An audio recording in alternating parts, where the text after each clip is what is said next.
Meu povo, parece que o nosso grande sonho se realizou, viu? Junto do terceiro capítulo de Saint Seiya, a história curta que vem continuando o ND e acabou nesse terceiro capítulo agora, tivemos a data da Saga do Céu revelada. Dia 14 de maio de 2026, agora não mais será um dia comum pro fã de Saint Seiya, mas o dia que vai marcar o início da Saga do Céu, que é justamente o início do arco mais esperado da história desde sempre pelos fãs de Cavaleiros do Zodíaco. Mas antes de qualquer especulação envolvendo o próximo arco de Saint Seiya, precisamos entender de que forma o Kurumada está nos conduzindo até lá. Vamos então falar sobre Saint Seiya 3, a Saori e a sua determinação. Então, como sempre, galera, peço pelo seu like se ainda não deixou, se inscreva se não for inscrito, manda esse vídeo para os amigos e considere também tornar-se membro do nosso canal, onde por apenas R$ 3,99 você pode nos ajudar a evoluir e se manter.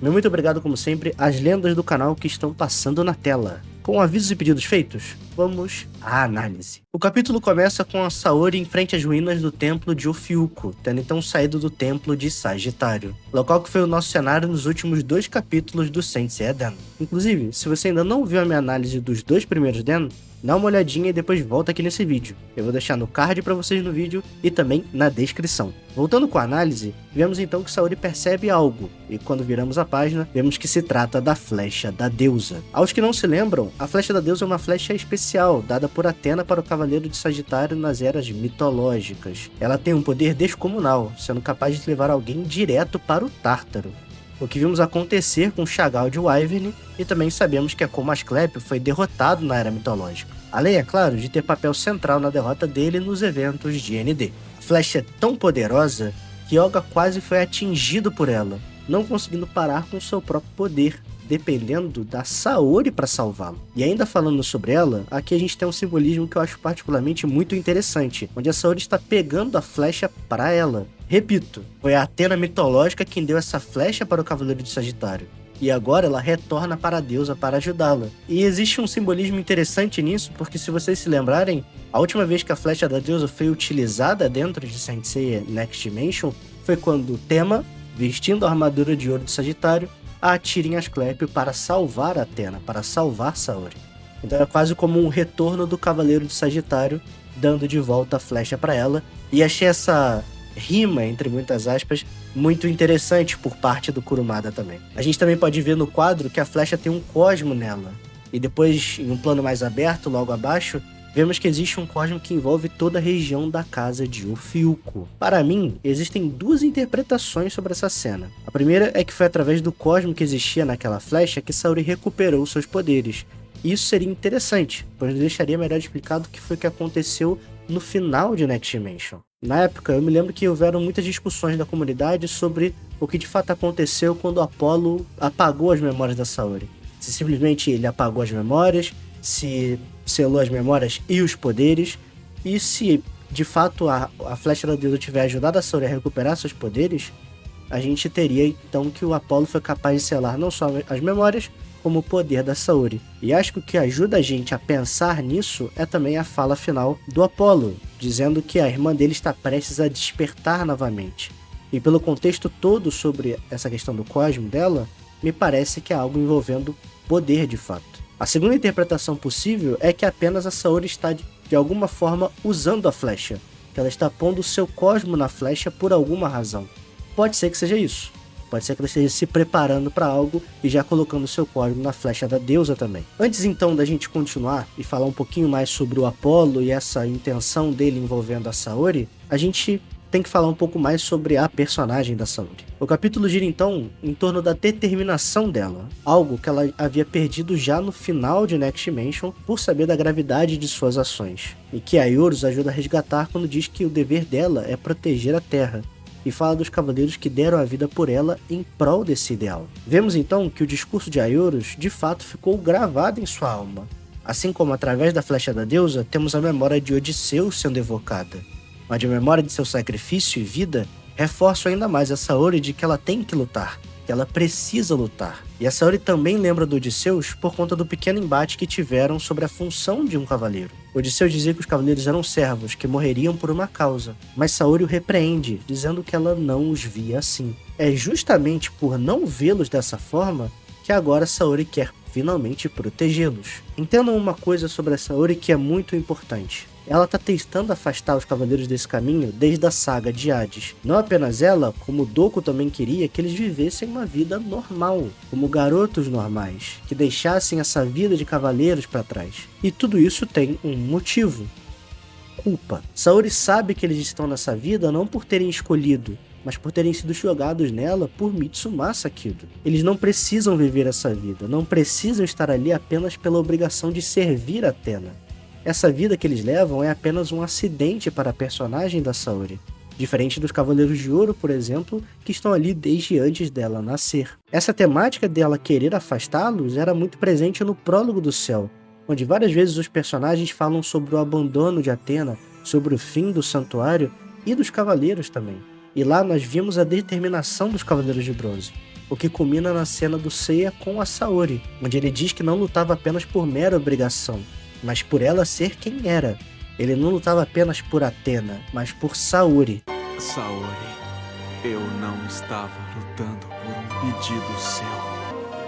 Foi por você que eu sempre lutei. No entanto, Prólogo do Céu não existe mais na continuidade de Saint Seiya, dando lugar a Next Dimension. Já no ND, a Saori queria partir sozinha para voltar no tempo. Onde não fosse Shun aparecendo, ela provavelmente teria se sacrificado em prol dessa causa sem ninguém. É bom lembrar, ela nem sabia se eles estavam vivos, inclusive. Tanto que ela se surpreende ao ver Shun. Quando eles sobem ao Olimpo, ela inclusive fala sobre ter sido inúmeras vezes resgatada por eles, sobre querer finalmente ajudá-los. A personagem é ainda mais explícita na sua vontade com os Cavaleiros de Bronze. Sua jornada em ND era para salvar o Seiya, e em tese, o mundo estava em paz sem a ameaça de Hades. Eles poderiam todos ter uma vida normal, inclusive o próprio Seiya. O que ela não contava era que Cronos iria interferir e dificultar sua vida, causando um efeito dominó que vimos em ND. É então que volta à temática. A Saori agora sim vai enfrentar a decisão dos Cavaleiros de Bronze, a determinação, e assim como ela os chama de amigos insubstituíveis no Next Dimension, ela será chamada a atenção da importância que ela possui na vida deles. Eu vi pontos de crítica na comunidade sobre isso e eu discordo de basicamente todos. O Kurumada para mim está sendo extremamente coerente com o desenvolvimento das coisas. Se algo existia no desenvolvimento do Prólogo do Céu e agora não existe mais, e ele ainda quer seguir aquele caminho narrativo, o natural é que ele refaça essa construção, mas com uma roupagem diferente. É o mesmo debate sobre o final de Next Dimension que nós tivemos na época do lançamento do capítulo. Agora falando do Apollo, para terminar essa análise, eu acho que a gente tem algumas coisas interessantes para falar sobre isso. Seu jeito de falar durante o capítulo demonstram ainda mais como ele nutre uma preocupação pela Saori. Já no final do ND, isso ficava um pouco evidente, pela sua fala final de lamentar o destino de sua irmã. Mas agora eu sinto que ficou ainda mais explícito. Apollo sabe que com a Athena novamente desperta, algumas coisas ruins vão acontecer. Principalmente algo ruim envolvendo o Olimpo. O que me leva a pensar uma coisa. O Kurumada apresentou o personagem como símbolo de justiça. E vemos que, agindo como tal, ele pune a Saori por estar errada nos eventos de Next Dimension. Mas, e se essa punição foi também uma proteção? Sem Athena, sem os Cavaleiros, talvez na visão do Apollo, o Olimpo jamais iria fazer alguma coisa. Mas agora, tudo mudou. E é bom lembrar, o Olimpo está irritado com a Saori desde o clássico por conta dos eventos envolvendo Poseidon e Hades. Algo que a Callisto nos diz, e Artemis reforça isso. No entanto, isso ainda não era a motivação necessária para que um conflito acontecesse. É por isso então que Next Dimension acontece, e você acabar com quase tudo no mundo, toda a realidade, o universo e tudo que acontece para salvar a vida de um único humano, me parece um bom motivo para um conflito. Isso tudo envolvendo o Apollo me faz pensar que ele pode estar ao lado de Athena sem entender que ela está do lado da justiça, assim como Artemis também pode ser uma aliada. Na imagem promocional de alguns anos atrás, vimos Seiya de frente para o templo de Apollo, Artemis e Zeus. Se esses dois primeiros podem ser aliados, será que Zeus pode ser também? É apenas um pensamento. Saint Seiya chegou ao fim agora com seu terceiro capítulo, como eu já disse. E como diria o narrador da saga de Asgard, assim a cortina de outra batalha mortal foi aberta. É chegada a hora então de vermos a saga do céu. E galera, eu particularmente estou extremamente animado com o que tá por vir. Eu gostei do capítulo, eu gostei do Dan, principalmente quando a gente encara ele como o que ele é na minha opinião. Um grande capítulo dividido em 3 partes.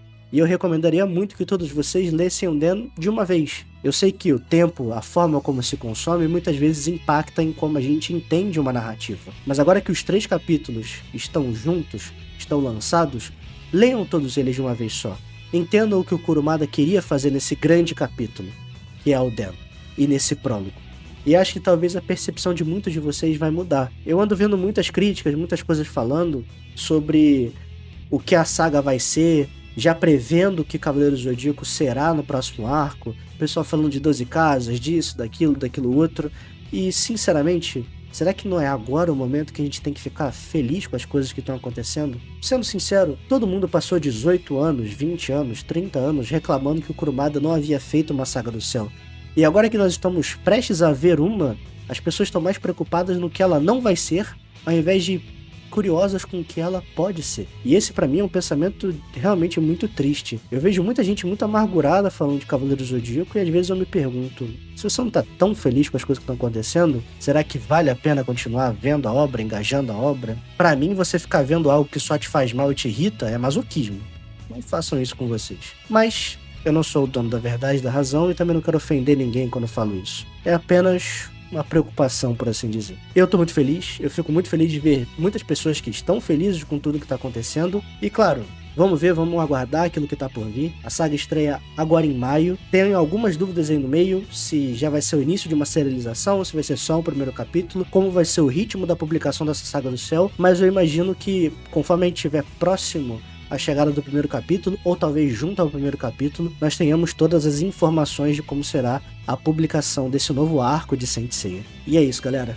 A gente está vivendo o maior momento de Saint Seiya nos últimos anos. Estamos vivendo a tão esperada saga de Saint Seiya.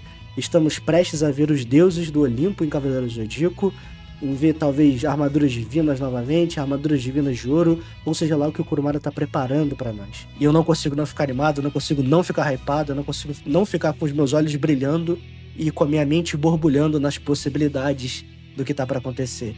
E justamente por estar com a minha mente borbulhando, a gente vai ter uma live amanhã, a sexta-feira, às 18h30, tenho quase certeza, para poder falar sobre esse capítulo do Saint Seiya. Então vamos ler, vamos comentar mais uma vez e vamos chegar ao assunto do grande anúncio da Saga do Céu, de como poderia ser.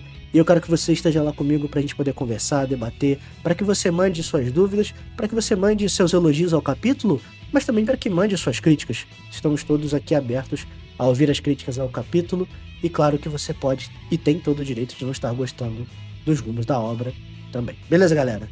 Então, mas é isso. Peço pelo seu like se ainda não deixou. Se inscreva se não for inscrito. Manda esse vídeo pros amigos. Avisa a galera da live. Aperta lá no sininho que já tá programado bonitinho.